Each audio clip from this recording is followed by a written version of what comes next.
ஒளியில்லா உலகத்தில் இசையாக நீயே மாறி காற்றில் வீசினாய்,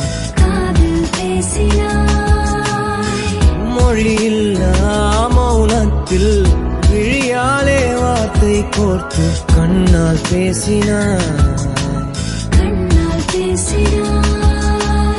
100 ஆண்டு